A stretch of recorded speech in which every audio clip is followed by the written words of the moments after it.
जैसे कृष्णा जी ने बहुत अच्छी बात कही कि ध्यान करने से पहले हमें ये पता करना चाहिए कि ध्यान करता कौन है। ध्यान और सिमरन, रूप और ध्यान जो भी हम करते हैं वो करता कौन है। तो जब बहुत गहराई में हम जाएंगे तो पता चलेगा, शब्द तो हमारे अंदर से यही आएगा कि मैं करता हूं, लेकिन मैं क्या शरीर ध्यान कर सकता है? शरीर तो कभी भी किसी चीज का ध्यान नहीं कर सकता। तो क्या आत्मा ध्यान करती है? आत्मा को किसी ध्यान की जरूरत नहीं, उसी से सब ध्यान होते हैं। तो मायना ये कि मन ध्यान करता है, मन सिमरन करता है, मन ही साविकल्प समाधि की तरफ बढ़ना चाहता है और ये मन ही निर्विकल्प होना चाहता है। साधना की दृष्टि से बहुत से मार्ग बताए गए हैं, लेकिन गुरु महाराज जो हुए हैं गुरु ग्रंथ साहब में जो है और गुरुमत के द्वारा छोटी सी बात है। एक तो ये जो मन है इसकी सबसे बड़ी जो कमजोरी है, ये तो सबने बोल दिया कि बहुत ताकतवर है, बहुत शक्तिशाली है। तो ये गुरुओं ने, संतों ने हमें बताया कि एक तो आप पहले समझ लें कि मन चीज क्या है, मन को समझना पड़ेगा। तो समझने का मार्ग ये है कि इसकी जो सबसे बड़ी कमजोरी है वो ये है, ये लज्जत का आशिक है। यहां से भी इसको अच्छा टेस्ट मिलता है, किसी चीज में भी उसी की तरफ जाता है। देखने का टेस्ट हो जाए आंखों के जरिए, कानों से सुनने के जरिए हो जाए, खाने से जरिए हो जाए, किसी चीज को स्पर्श करने का, भोगने का। तो ये मन का टेस्ट बहुत बड़ा इसका एक अवगुण है जो हमको पता होना चाहिए, और ये उसकी कमजोरी भी है। तो संत ये कहते हैं, आप पहले शुरू में धीरे धीरे अपने इस मन को बड़े प्रेम प्यार से संसारिक दृष्टि से जो इनके टेस्ट बने हुए हैं उसे हटा के कहीं अपने आत्मा की तरफ, अपने अंतरतम बिठाने की कोशिश करें, लेकिन बहुत धीरे धीरे। हम मन से लड़ नहीं सकते, आज तक कोई भी आदमी मन से लड़के जीता नहीं। इसीलिए गुरुओं ने कहा कि कोट जतन से ये नहीं माने, धुन सुन कर यह मन समझाई। बहुत से जतन किए हैं लोगों ने, कहते कर कर के हार गए, नहीं माना। लेकिन जैसे ध्यान में इसको अपने अंतर में नाद, अनहद नाद का रस आया, प्रकाश का रस आया, उस अनहद नाद से उठने वाली ध्वनियों की तरफ ये आकर्षित हुआ, तो ये सहज में उस तरफ को जाने लगा। और दूसरी बात ये है, जितना जितना ये गहरा जाएगा तो ये आगे बढ़ते बढ़ते इसको फिर पता चलेगा कि ध्यान कौन कर रहा है। और जैसे जैसे ज्यादा ये गहराई में जाता है, और इसमें सबसे बड़ी बात यह है कि उतना ही इसकी अवेयरनेस, इसकी जागरूकता इतनी ज्यादा बढ़ती है कि इसको फिर अपने साक्षी का ध्यान आना शुरू हो जाता है, और जो साक्षी की तरफ बढ़ गया यहां से, वो अपने लक्ष्य की तरफ चला गया। इसी चीज को गुरु नानक देव जी ने अपने वाणी में बहुत प्रेम से हमें उपदेश दिया है। वो कहते हैं कि कुंभे बद्दा जल रहे, जल बिन कुंभ ना होए। कुंभ बोलते हैं किसी भी बर्तन को, कहते किसी भी बर्तन जो है, अगर पानी हम कहीं इकट्ठा करना चाहते हैं तो कुंभ की जरूरत है, यानी किसी बर्तन की जरूरत है। और जल बिन कुंभ ना होए, बिना कुंभ के वो जल वहां इकट्ठा हो नहीं सका। तो आगे लिखते हैं, ज्ञान का बुद्धा मन रहे, गुर बिन ज्ञान ना होए। इस मन को बांधने के लिए, कंट्रोल करने के लिए, समझाने के लिए, बाहर से अंतर्मुख करने के लिए ज्ञान की आवश्यकता है, जो हमें महापुरुषों से, संतों से, जागरूक सतगुरु से मिलता है। हाँ, उसको बाद, उसको समझने के बाद, उसको अपने हृदय में बसाने के बाद, फिर धीरे धीरे धीरे धीरे मन को उस तरफ को लेके जाना जहां पर गुरु कहते हैं कि आपका असल स्वरूप, मैं स्वरूप जो है, आत्मिक स्वरूप जो है, जो मैं भाव है, जो रियल सेल्फ है, उसकी तरफ जाना है। तो हमने यही है कि गृहस्थ आश्रम में, ये अभी बहन जी एक बहुत प्यारी बात बोल रहे थे कि हमें निजम का ध्यान रखना चाहिए, और गृहस्थी आदमी को थोड़ा निजम में चले तो वो धीरे धीरे धीरे धीरे ये मन फिर उस परमात्मा की तरफ लगना शुरू हो जाता है। ये जल्दी का काम नहीं है, धीरे धीरे का काम है ना। तो इसीलिए गुरुओं ने बड़े प्रेम से लिखा है, लिखते हैं कि मन मूसा पिंगल भया पी पारा हरि नाम। जैसे जैसे मन अपने असली सोर्स की तरफ जाएगा तो वो कहते वो पिंगला हो जाता है, जैसे वो इम्पोटेंट हो जाता है, अपाहज हो जाता है मन। कैसे? जब वो हरि नाम रूप जो है पारा, जैसे चूहे को, ये राजस्थान की बोली है, को दरिया साहब ने लिखा है, मन मूसा, ये जो मूसा मतलब चूहा रूपी मन है, ये पिंगल भया, ये पिंगला हो गया, अपाहज हो गया नाम रूपी पारे को पी के। तो हमने अपने असली स्वरूप, आत्मक स्वरूप, नाम स्वरूप जो है, जैसे जैसे उसकी तरफ मन को बढ़ाना है, तो अगर वो धीरे धीरे धीरे धीरे उसकी तरफ जाएगा तो सहज ही मन जो है वो टिकना शुरू हो जाता है। इसीलिए गुरु वाणी में लिखा है गुरुओं ने कि सुनया लागे सहज ध्यान। जैसे जैसे वो अनहद नाद को अंदर से शब्द धुन को सुनता है तो ये ध्यान फिर सहज में लगना शुरू हो जाता है। तो आप सब लोगों को बहुत बहुत प्रणाम, सब भाइयों को, बहनों को, आपने बहुत ध्यान से, बड़ा प्रेम से मेरी बातों को सुना। सत श्री अकाल, प्रणाम, आपको बहुत धन्यवाद। बहुत बहुत प्रणाम भैया जी, बहुत बहुत धन्यवाद, बहुत सुंदर समझाया आपने, बहुत बहुत धन्यवाद। और आइए हम आगे बढ़ते हैं। हमारे साथ राधा दीदी जी हैं।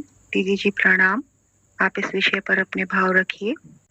प्रणाम सभी को, यहाँ जितने भी साधक लोग हैं सबको प्रणाम। अभी जितने लोगों का मैंने सुना बहुत ही अच्छा बताया सभी ने, बहुत कुछ मेरे मन की भी बातें हैं तो वो रिपीट नहीं करूंगी, सभी ने बहुत अच्छा कहा। सिर्फ ये कहना चाहूंगी, सभी को पता होगा इसके बारे में भी, कहा जाता है कि हम जब प्रार्थना करते हैं तो हम भगवान से बात करते हैं। प्रार्थना का मतलब होता है कि हम बोल रहे हैं, भगवान सुनेगा। और ध्यान क्या है? ध्यान में भगवान बोलेंगे, हम सुनेंगे।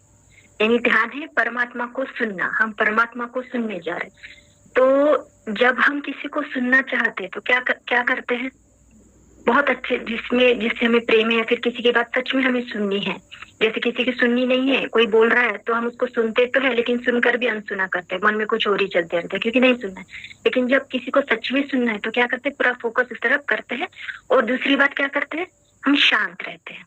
जब हम शांत होंगे तो दूसरे की बात सुन पाएंगे, है ना। पूरी तरह से शांत होंगे तो वो जो कह रहा है वो सारी बात अच्छे से सुन पाएंगे। वैसे ही परमात्मा तो हमारे जैसा है नहीं कि ऐसे शब्द बोलेगा, उसकी वाणी तो सबसे सूक्ष्मतम है, सबसे ज्यादा सूक्ष्म परमात्मा है। तो उसके सुनने के लिए हमको क्या करना पड़ेगा? हमको भी उतना ही शांत होना पड़ेगा। और शांत कैसे होंगे?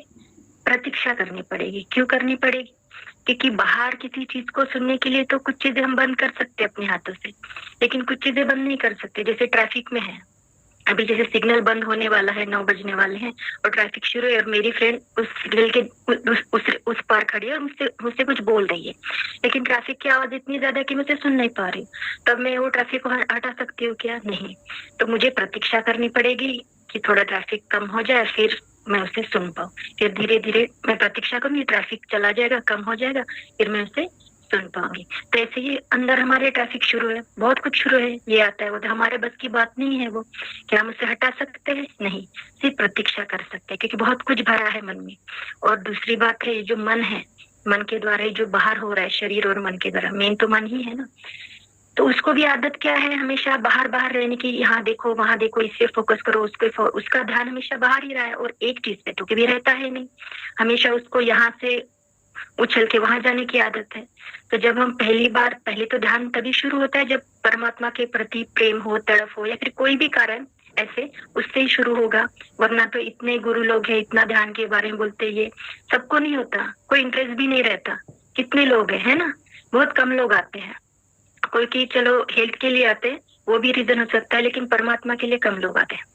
तो वो एक रीजन है। दूसरा मन को फिर आदत है बाहर इधर से उधर कूदने की, तो फिर जब हम बैठ जाते हैं अंदर स्थिर होते, तो वहां भी उसकी आदत है, भाई बैठ तो गए अब क्या करूं। तो शुरुआत में जैसे बाकी लोगों ने कहा, साधक लोगों ने प्यारे, कि उसको कुछ दे दो पहले, है ना। तो फिर पहले हम दे देते हैं मूर्ति ध्यान, मंत्र ध्यान, या फिर कोई और ऑब्जेक्ट दे दिया जाता है, ताकि वो पहले उस पे उछल कूद ना करे, इधर उधर भी भटके ना, थोड़ा उस पे कॉन्सेंट्रेट करे।